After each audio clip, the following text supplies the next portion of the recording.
I greet you in Jesus' precious name. It is Wednesday morning. It's the 13th of December, 2023. And this is your friend, Angus Buchan, with a thought for the day. We start off in the book of Leviticus in the Old Testament, chapter 19 and verse 18.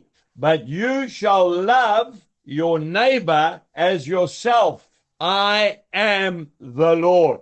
It's not an option.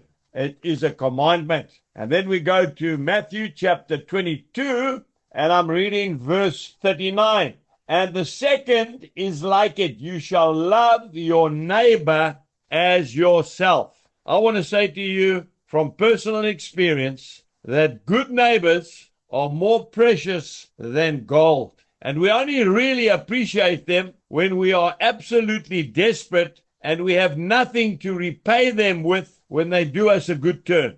Never, ever take your neighbor for granted. When we arrived on this farm, Shalom, many, many years ago, over 40 years ago, we bought a piece of overgrown bush and we needed help badly. There was no water on the farm, no telephone, no lights. We didn't even have a house. We hired a small caravan. A neighbor, a good neighbor, Brenda, that lady came over and taught us how to build a mud house, which we then built in 3 weeks. Another neighbor saw that we didn't have any water. There was no water here. And he brought over a water cart and brought it right over and parked it next to our caravan. We were taught how to speak Zulu by neighbors and how to understand the local culture for those men and women that were working for us. We experienced the love of Jesus before we ever went to church. We didn't know the Lord when we arrived on this farm.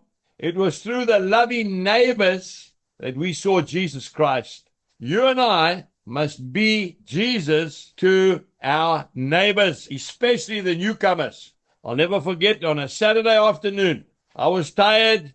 I was working 16 hours a day because there was nothing else that I could do. I was trying to make a home for my wife and my family, clear the bush to prepare our first crop of maize that we were going to plant. A pickup arrived. Our neighbor, John, he was quite an imposing man. You and your wife and children are coming to my house on my farm, and you are going to have a braai, a barbecue, a meal with us. And your wife is going to have a nice, long, hot shower. And we're going to watch an international game of rugby together.